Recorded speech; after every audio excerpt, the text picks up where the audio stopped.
What's going on, people? We are Tottenham TV here, back here for yet another match preview. We have got Brighton at home on Sunday evening, 7:15 kickoff at the Tottenham Hotspur Stadium. In a game which we really need to win. We need to really get up and running at home this season. Obviously played 3 games in the league, haven't won yet. 2 games which, would have thought that were nailed on wins in terms of the way we played, and going 3-0 up against West Ham in the first 15 minutes, the amount of shots we had against Newcastle, just not getting over the line. Should in have these been games. 6 out of 6 points. Yeah, it really should have. But look, how do you assess this game coming into it? Look, Brighton at the moment they're in poor form. They're in 16th, but I think that is a false position because I watched a bit of their game against West Brom last week, and although it was finished in a 1-1 draw, they were well worth a win in that game. They were really unlucky not to take all 3 points. They played really well in that game. Brighton are a really solid team. They can play really good football at times. They've got some good players. Morpay has had a really good start to the season. They've got some really good defenders in Tariq Lamptey at right back. He's really started the season well. I know Dunk's suspended, but they've got Dan Burn, who's a big unit at the back. Veltman they signed from Ajax in the summer. He's started the season quite well. And in midfield, Trossard is a really underrated winger. He can really hurt us. I remember against United, I think he hit the woodwork 3 times. I think he got like a hat-trick of woodwork hits. So they got some real quality that can hurt you if you're not on your game. As long as we're physically there, we're closing them down, we're not letting them play their football, and then we dominate the ball, we should be okay. But it's all about not taking this game very seriously. Yeah, 100% agree. And just before we carry on with the preview, I've got a special offer to bring to you from William Hill. It's Harry Kane to score first, which was 14-5, and now it's 7-2. I mean, who's going to score but Harry Kane first? Well, you got Heung-min Son maybe, but Harry Kane surely is the nailed on. Yeah, look, the way they're both playing could easily, Harry Kane could open the scoring. The way he's started the season, he's been absolutely on fire. I think in this game as well, if Brighton want to try and press high from the beginning, maybe we can catch them early like we've done with a few other teams this season with fast starts. So I think Harry Kane to score first is a decent bet. All right, so if you like a punt, then head over to William Hill, the app or the website, where you can find this enhanced odds special for Harry Kane to score first. Was 14-5 and now it is 7-2. But moving back onto the game, how do you feel we win this game? I think we have to be physical in midfield. We have to stop them at source from playing in and around our penalty area. We need to be aggressive. That's what I think is very important. We have Højbjerg, and I think important we have Sissoko there as well, breaking up their play, not letting them settle. Højbjerg is so important to us. It's unbelievable, and now it's becoming evident that Ndombele is becoming a similar of importance as well. Yeah, 100%. And I was watching the United game. I remember watching that game, but the why they struggled so badly is they let them play. United let Brighton play their football. Battered United. Absolutely annihilated. They hit the woodwork 5 times. They should have won. They should have won that game by 2 or 3 goals. And when they equalised in the 90th minute, they went on to concede a penalty after the final whistle went. So they got really unlucky. But United let them play. They didn't close them down. They weren't aggressive off the ball, and that's how they struggled so badly against Brighton. That's what we got to avoid. We've got to make sure Højbjerg and Sissoko, not just them, it's got to be the whole team. Everyone's got to be as a team, got to be compact. Got to not let Brighton play, and when we have our chances on the ball, which we will have a lot of, we got to be creative like we know we can with Ndombele back in the team. I think he's going to be the key to the midfield, breaking the lines, creating space, and then getting Son and Kane in positions where they can hurt them. And so, having said that, then Eric Lamela is going to be very important. The way he kind of is so aggressive from the front, pressing from the front. He kind of sets the tone for the team sometimes. And the way they like to play with a 3 at the back, 2 wing backs, inside forwards, and a striker up front. So our wingers are going to have to do some tracking back. There will be spaces in if Brighton do push up with Lamptey, and I think usually Solly March plays on the other wing back, and with Lallana and Trossard as inside forwards. So if there will be space for Lamela and for Son to exploit on either side of the wing backs, as long as they're not playing a back 5, if their fullbacks do push up, so there should be space there. But we just need to be clever and when we pick our moments to exploit it. But yeah, Lamela is going to be very important, closing down and being aggressive from the front. We just got to make sure we exploit Brighton in the half spaces when we can. Yeah, 100%. I mean, it's such an important game this weekend. I just don't know how we've gone so far. I know it's only 6 games in, but I don't know how we've gone this far into a season without winning a home game and winning 100% of our away games. It's like the polar opposites of what we've been from like the past year or two. Well, you got to think back to when Mourinho first came in. We hadn't won an away game for a year. Yeah. So I think he's done very well to change that around and improve our away form. And I know our home form has suffered, but in terms of our performances, I don't think it has suffered that much. So I think you got to look at the bigger picture in terms of we actually are playing quite well at home, even though we haven't been getting the results. Those 2 draws just should have been. And you played both those games 99 times over 100. That's 2 wins for Tottenham. Unfortunately, they've both played 2 in a row. Yeah, 2 in a row where we got one in 100 games. If that's not Spursy, I don't know what is. That's the worry, but. We just got to make sure we tighten things up at the back a bit more. We continue being.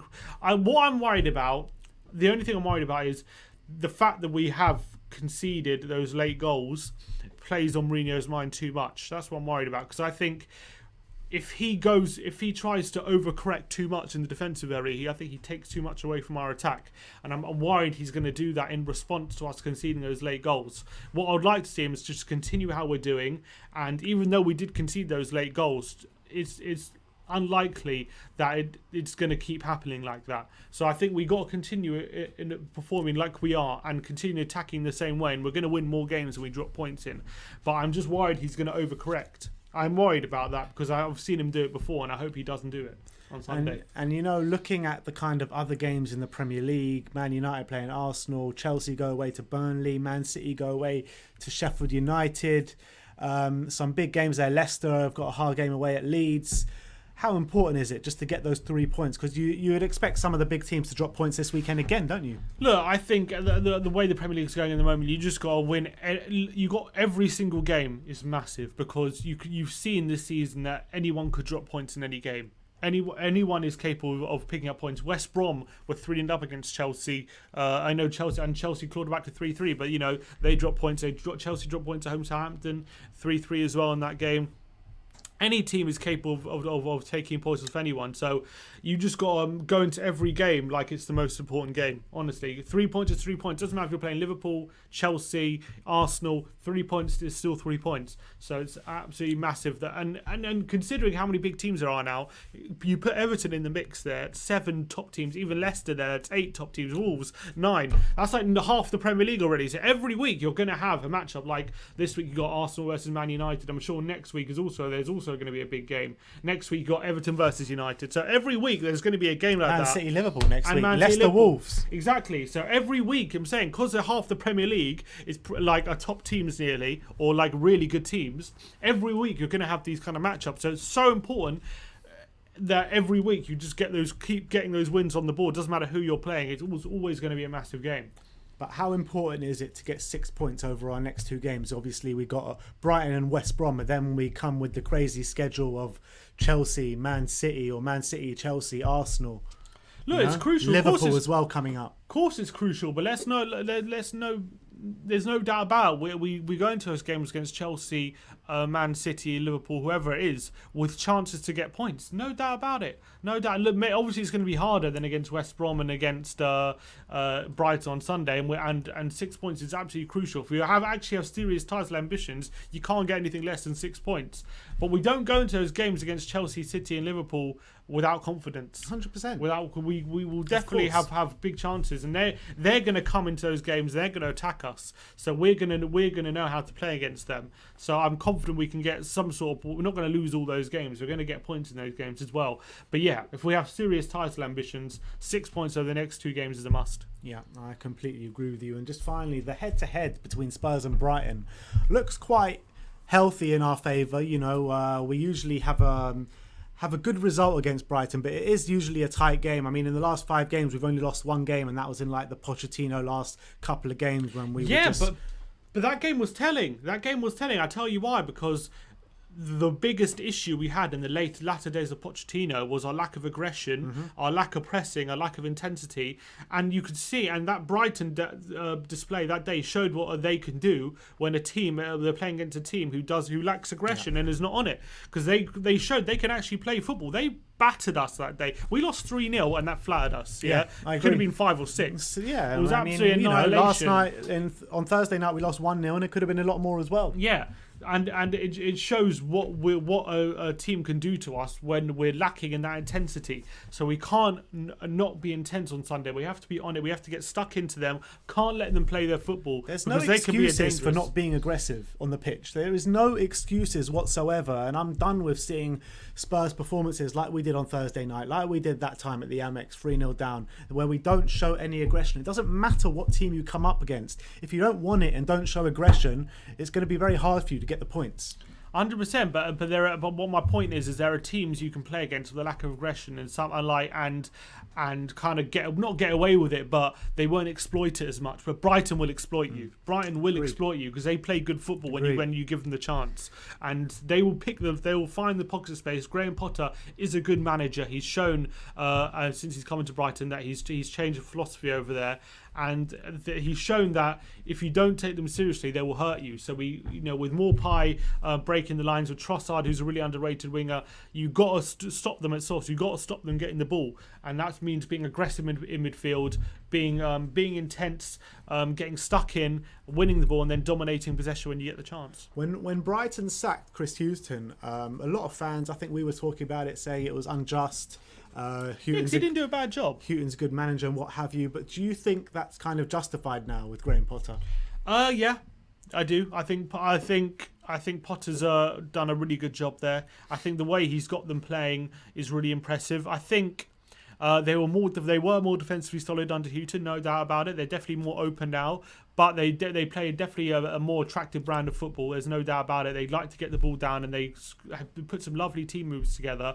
And I think they're going to win more games now than they would have under Chris Hughton, especially goals. They might concede more, but that's a risk you take. And I think it's kind of, I know at the moment they're in bad form, but a team like Brighton, every season at the moment their expectation is just to not get relegated. And I think Graham Potter can definitely bring that to them. And I think even this season they can push up the higher end of the lower mid, like 13th. 12th, they can definitely push those kind of areas, and they're going to win some games playing that kind of football. So I'm really impressed with how he's got them playing, and especially players like Maupay, who's really impressed me since coming into the team, and he's improved them. So I think Brighton should be proud of how they're playing at the moment. So you're expecting a goal fest on Sunday? Not a goal fest. They're not mugs, Brighton. They're not going to go gung ho and just completely forget all their defensive responsibilities. They still can defend, but I'm expecting they might have to be forced to if we get an early goal or two. But I expect them to come and not be scared to play their football, try and create chances. But I'm expecting a fairly close game. I think it's going to be something like 2-1. 2-1? Yeah. You're going 2-1. I'm going 2-0. I'm really hoping for a clean sheet. I think I might be talking more with my heart than my head, talking about clean sheet, but I'm going to stick to 2-0. Yeah, you could get a clean sheet. Yeah, I'm going to stick to 2-0. I'm going to stick positive. I mean, we just need to keep the positivity at Tottenham, because once that goes, then it's going to be really difficult to carry on. I mean, I know we lost against Antwerp on Thursday night, but look, it's vital to respond. Exactly, it's vital to respond. These games always happen in the Europa League. They've happened since we've come back into the Europa League under Martin Jol. It happened under everyone else, under Pochettino. These results happen in the Europa League, let's be honest. I know, but I think on Sunday it's so crucial to just get that win back on board, because if we do struggle, say, to create chances on Sunday and end up drawing or something, then all of a sudden the narrative changes from Antwerp was just a bad result to all of a sudden Burnley, we struggled to create chances. Antwerp struggled to create chances. It's imperative and then we Sunday bounce back as well. So we need that reaction on Sunday to keep the good feeling going and keep the narrative on course that we are on a good run at the moment, and Antwerp was a blip and it wasn't a sign of things to come. Yeah. We need a performance like we did have against Newcastle, but actually put the ball in the back of the net. Yeah, pretty much. That's what we need. Yeah, agreed. All right, so there you have it. That is our match preview for the Spurs-Brighton game. Join us tomorrow for our live watch-along and our post-match fan show. Like, subscribe and comment. And as always, come on you Spurs.